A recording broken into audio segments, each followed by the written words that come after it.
Saudações, eu sou o Animus. Damos início ao bloco focado em Capítulo 10, Lidando com os sinais contraditórios.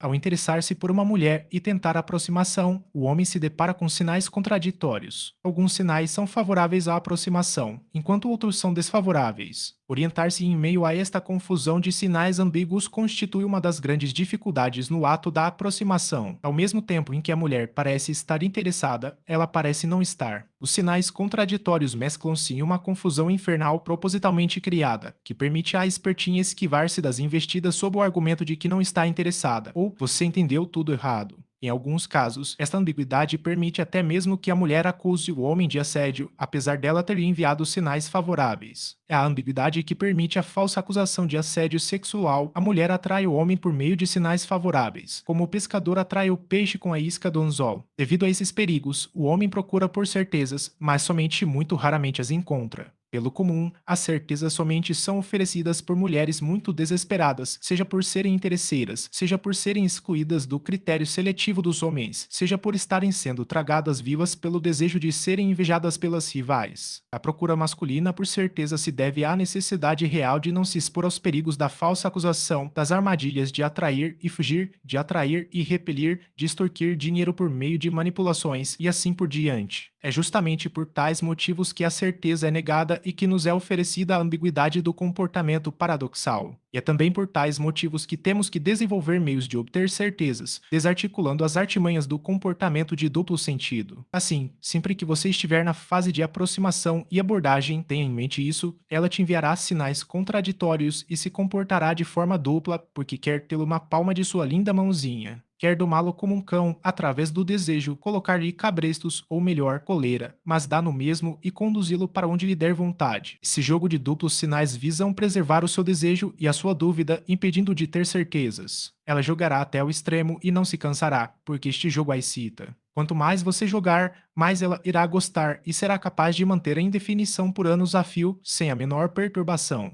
Você poderá desmontar esta artimanha insistindo nos sinais desfavoráveis, e não nos favoráveis, incitando-os até um ponto em que a duplicidade desapareça ou então aplicando um ultimato. Você não desmontará esta artimanha se insistir em forçá-la a intensificar os sinais favoráveis, porque estará lhe dando a oportunidade de opor resistência e de sentir-se desejada e perseguida. Entretanto, convém aproveitar os sinais favoráveis e capturá-los conforme apareçam, não deixando escapar oportunidades, e entrando pelas portas que vão sendo abertas, mas sempre atento a qualquer atraiçoamento repentino. Conforme a situação, pode-se, algumas vezes, repelir as oportunidades ou, em outras, aproveitá-las para se avançar um pouco mais. Há casos em que se deve até mesmo atacar os sinais favoráveis, rechaçando-os resolutamente quando a mulher se mostra interessada de maneira a atingi-la fortemente nos sentimentos. Tais casos se verificam quando a má intenção feminina é muitíssimo evidente. Capítulo 11. Dois referenciais. O desejo feminino é referenciado pelo desejo das fêmeas rivais e pelo grau de desinteresse masculino, desejo da continuidade. Analisemos o primeiro caso e depois o segundo. As rivais são principalmente aquelas que a mulher considera mais atraentes do que ela mesma e a fazem se sentir ameaçada em seu poderio. Se as rivais desejarem um homem específico, nossa amiga em questão também irá desejá-lo. Uma projeção inconsciente deste traço comportamental é que levou algumas teóricas feministas a ingenuamente acreditarem que nós, os homens, também funcionamos assim. Os motores do desejo neste caso são a inveja e a competitividade, que estão entre as fraquezas fundamentais. Isso significa que, se nossas companheiras acreditarem que nenhuma outra mulher se interessa por nós, elas também não se interessarão. Estou me referindo ao interesse sexual. Poderá nos manter presos, motivada por segundas intenções, mas definitivamente não se sentirá realizada sexualmente. Significa também que, se uma mulher específica que te interessa está te rejeitando, é porque acredita que não há outras melhores atrás de você. O desejo feminino é referenciado, também, pelo grau de desinteresse masculino. Quanto mais interessado um homem se mostrar por uma mulher específica, menos interesse nela despertará. Isso significa que, se você der a entender que apenas a aceita mas não a deseja muito, terá maiores chances de conquistá-la ou mantê-la. Mas veja bem, não transmita a ideia de que é assexuado, mas sim de que é um macho exigente e altamente seletivo, que somente se interessa pelas melhores e não aceita qualquer uma. Em casos extremos, podemos até mesmo executar uma rejeição seletiva, isolando uma espertinha snob enquanto premiamos outras garotas ou mulheres, legais e amigáveis, com nossa preciosa atenção e cuidados. A comunicação de desinteresse específico as deixa indignadas. Combinando os dois referenciais, temos o seguinte resultado lógico: a mulher deseja aquele que não a deseja e que, ao mesmo tempo, é desejado por outras que com ela rivalizam em atratividade. Portanto, para que ela te queira, necessita acreditar que você não a deseja muito e que outras mulheres te querem. Se as impactamos com esta ferramenta, quebramos suas blindagens com a mesma eficiência com que nossa blindagem é quebrada com decotes e saias curtas. O interesse da mulher costuma esgotar-se a partir do momento em que o homem se entrega e se deixa apaixonar. Com a entrega do coração, o homem comunica à sua deusa que as rivais não estão à altura de fazer-lhe frente em termos de sedução e atratividade. Ao dizer eu te amo, eu te amo, eu te amo, o infeliz apaixonado está dizendo: você é incomparável, a melhor de todas, a primeira da terra. Se a adoração já está instalada, que necessidade haverá de cultivar o amor? O desejo da continuidade é mais intensamente direcionado aos homens que muitas mulheres atraentes desejam do que aqueles que nenhuma quer. Nestes casos, o desejo da continuidade se associa ao desejo da vitória na competição e se torna reforçado. Se o homem for misterioso, ambos os desejos se associarão ao desejo de satisfazer a curiosidade, tornando-se ainda mais forte. Se a mulher quiser tornar-se invulnerável, deverá vencer estas fraquezas. Se o homem quiser quebrar-lhe a resistência, por outro lado, deverá atingi-la por estas mesmas fraquezas. Capítulo 12. Dor de amor. Quando sofremos dores de amor, não adianta reprimir o sentimento e nem tentar sufocá-lo. Tampouco adianta nos entregarmos, como elas se apressam em nos aconselhar, deixando que o sentimento nos domine. O ideal é separar-se do mesmo para compreendê-lo via observação. Um ponto importante é não esconder de si mesmo o que se sente. Embora não seja prudente admitir para os outros o que sentimos, menos ainda para a mulher amada, é extremamente importante que sejamos sinceros conosco. Não ser sincero consigo mesmo equivale a ser estúpido. Aconselho aos sofredores que se confessem com Deus. Pode-se aliviar dores de amor oriundas de abandono súbito ou de outras formas de traição por meio da reflexão interior, profunda e objetiva. Com a mais absoluta sinceridade, sem identificar-se, admita e confesse para si mesmo o que você realmente sente pela espertinha. Com profunda atenção e concentração do pensamento, pergunte para si mesmo quais são os sentimentos mais profundos que tenho por ela, que eu realmente gostaria que ela fizesse. O que mais me faz falta? O que mais me magoou? Quais são as características dela que mais me atraem? Porque sofro tanto com o abandono? Estas são apenas algumas perguntas possíveis e servem somente para começar. A dor de amor corresponde a um eu apaixonado e ferido. Trata-se de um agregado psíquico que necessitamos desintegrar. A primeira e melhor forma de dissolver um eu é antecipar-se à sua invasão, dissolvendo todos os traços sutis que estejam a ele relacionados: lembranças, pensamentos, imaginações, atos, apegos a objetos materiais, músicas e assim por diante. Quanto mais nos tornamos conscientes dos sentimentos que temos, tanto mais livres dos mesmos nos tornamos. É por isso que Sócrates e Jesus Cristo diziam que o conhecimento da verdade é a chave para a libertação da alma. Realmente, o sofrimento provém da ignorância. No caso específico das dores de amor, o sofrimento provém de inúmeras ilusões das quais não estamos conscientes. Entendo que devemos confessar nossos sentimentos ao nosso Deus interior, pedindo a Ele a libertação de nossa alma. Capítulo 13. A mescla de polos opostos simultâneos. A relação amorosa é marcada por uma dualidade de amor e ódio. De um lado estão as manifestações de carinho, afagos, bajulações, sorrisos e a ternura. Do outro estão as provocações, as agressões e as hostilidades. Ambos os polos se mesclam em uma simultaneidade que tira qualquer um do sério. Não se trata exatamente de alternância, mas da fusão de polos. A alternância, ambos se sucedem alternadamente. Aqui, ambos se expressam simultaneamente ou quase. A melhor palavra que encontro para designar tal situação é inferno. De fato, a mescla dos polos opostos origina situações de intenso estresse emocional, principalmente na pessoa que for mais polarizada e definida das duas. E quem costuma ter um comportamento mais polarizado e definido? Homem. Sofrerá nas mãos de uma mulher todo aquele que se polarizar de um lado, como também aquele que se polarizar do outro. O homem violento, que somente sabe reagir com hostilidades, tem tantas chances de destruir sua vida sentimental quanto o homem terno e meigo, que somente sabe dar carinho. O motivo é este: suas reações são desproporcionais e não adequadas às situações reais. É necessário transcender este par de opostos e saber reagir corretamente de acordo com as circunstâncias. Não convém permitir que a mulher nos arraste para a esquerda e nem para a direita. Temos que nos manter centrados e reagir à altura dos comportamentos contraditórios, mas sem os exaltarmos como elas fazem e tendo cuidado de não inverter as reações que seriam adequadas. A inadequação das reações sempre criará problemas.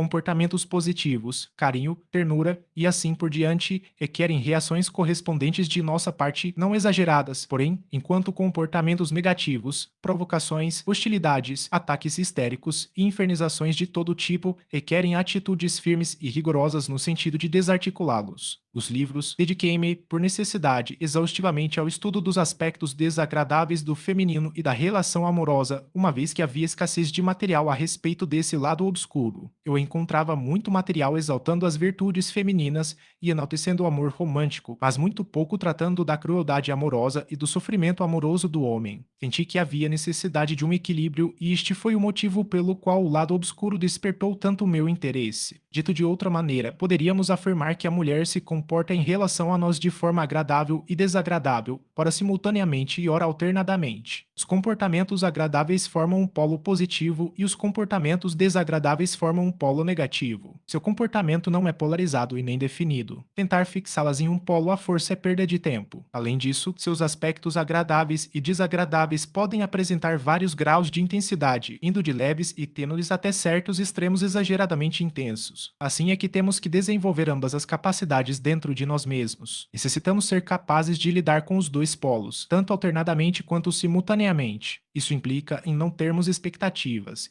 estarmos pronto para tudo e nos mantermos continuamente de prontidão para reagir de ambos os lados, principalmente quando a convivência é recente. Não é fácil jogar com um oponente que ataca simultaneamente de dois lados opostos e que usa táticas opostas simultâneas. Aí reside uma grande dificuldade. Então temos que estar sempre preparados para ataques que venham de qualquer lado. A regra é esperar tudo e não surpreender-se com nada. De acordo com o pessimismo filosófico, se estivermos preparados para o pior, não seremos pegos de surpresa. Entretanto, penso que não devemos esperar somente o pior, mas também o melhor, tudo ao mesmo tempo. Na lida com as mulheres, o pessimismo filosófico nos dá uma importante contribuição, esperar o pior, mas esta contribuição necessita ser completada com seu polo oposto. O lado positivo delas também necessita ser energizado e incentivado por nós. Façamos, porém, com a guarda alta, já que é muito comum as espertinhas nos golpearem quando estamos desprevenidos ou, o que é ainda pior, quando estamos lhes oferecendo o nosso amor, ato este que constitui claramente ingratidão e até atraiçoamento.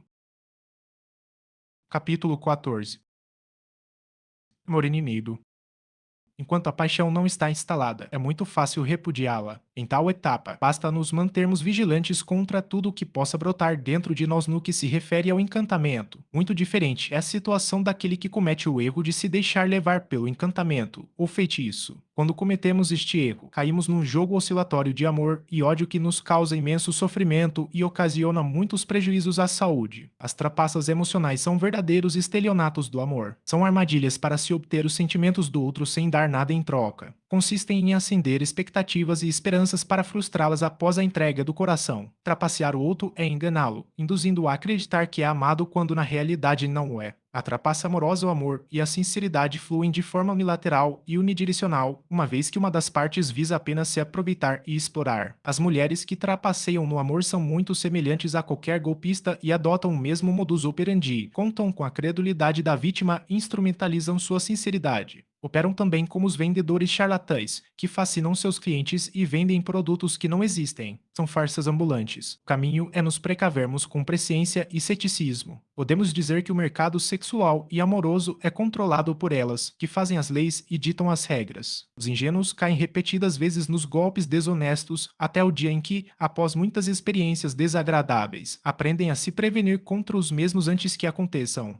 O homem experiente não cai nos contos de vigário. Um sentimento inevitavelmente provocado pelas trapaças é o ódio. É muito difícil não odiar alguém que joga com nossos sentimentos e usa nossa sinceridade. Este sentimento terrível pode chegar a ser muito intenso e costuma ser proporcional ao amor passional que sentíamos anteriormente, isto é, antes de descobrirmos que fomos passados para trás pela espertinha. São emoções negativas provocadas pelos jogos sujos, raiva, ciúme, sentimento de perda, de sentir-se derrotado, passado para trás. Não adianta nada tentar sufocá-las, elas explodem e nos matam. Também não adianta nos entregarmos, elas destruirão tudo ao nosso redor, começando pela nossa paz e pela nossa vida. A única solução possível é a compreensão. Mas não é nada fácil compreender a realidade quando estamos loucos e é exatamente isso que os joguinhos malditos fazem conosco, nos tornam irracionais. As espertinhas nos arrastam para o terreno da irracionalidade porque é justamente ali onde elas imperam. É no terreno do não racional que as espertinhas se movem com desenvoltura. No terreno das emoções loucas temos imensa dificuldade para pensar e entender. O turbilhão das emoções caóticas ficamos vulneráveis, fato que as favorece. Então somos arrastados para todos os lados. O turbilhão emocional turva a mente. À medida que um homem envelhece, deve precaver-se contra o ódio resultante de suas experiências dolorosas com as mulheres. Caso contrário, este ódio irá devorá-lo. Precisará transcender sentimentos baixos e desprezíveis, porém poderosos. Tudo na natureza se desenvolve na dualidade e as mulheres não são diferentes. Possuem um lado bom e um lado mau. O lado bom encanta e o lado mau enfeitiça. Deixar-se arrastar pelo magnetismo de um ou outro lado expor-se à destruição pelo lado contrário. Em situações de devota, nem sempre me parece conveniente procurar a mulher para dizer-lhe tudo o que está entalado na garganta, mas algumas vezes sim. Às vezes, a melhor forma de atingi-la é não dizer nada, isolá-la para sempre, deixando-a na dúvida perpétua. Não se trata de combater o ódio com ódio, mas de prevenir-se para proteger-se. E defender-se é um direito justo e legítimo. Um simples olhar, frio, penetrante e direto, muitas vezes pode comunicar muito mais do que centenas de palavras. Em toda guerra há dois lados e a guerra da paixão não é diferente. Do nosso lado estão as mulheres sinceras, que não enganam e não lançam mão de artimanhas egoístas para serem amadas. Do outro lado estão as insinceras, que tentam roubar o nosso amor por meios desonestos. Aquelas que tentam nos enganar optam pelo lado inimigo e se colocam voluntariamente na linha do fogo. É uma guerra que não gostaríamos de combater, pois não é nada saudável, mas da qual não nos é permitido fugir. Nenhum homem consegue se furtar a esta guerra sentimental, as mulheres não permitem que ninguém fuja, não dão chance alguma. Esta-nos como solução somente sabotar, boicotar, tirar as bases. Desarticulamos a guerra quando ficamos fora do alcance, quando nos tornamos inacessíveis ao entendimento por parte do outro lado. O único meio que conheço de consegui-lo é conquistando um estado interior de desprendimento total, algo que apenas poucos conseguem. Entrar no jogo oscilatório de amor e ódio é o pior que podemos fazer. Não devemos odiar o inimigo e sim compreender o estado em que se encontra. Se combatemos, é somente porque somos obrigados e não porque gostemos ou porque nos dê prazer. Não há graça alguma em viver no inferno. Para trapacear, a espertinha necessita conhecer nossos sentimentos para se orientar. Quando nos desprendemos completamente, somos capazes de impedir que nossos sentimentos sejam sondados. Ânimos encerra este bloco de reflexões. Até o próximo assunto.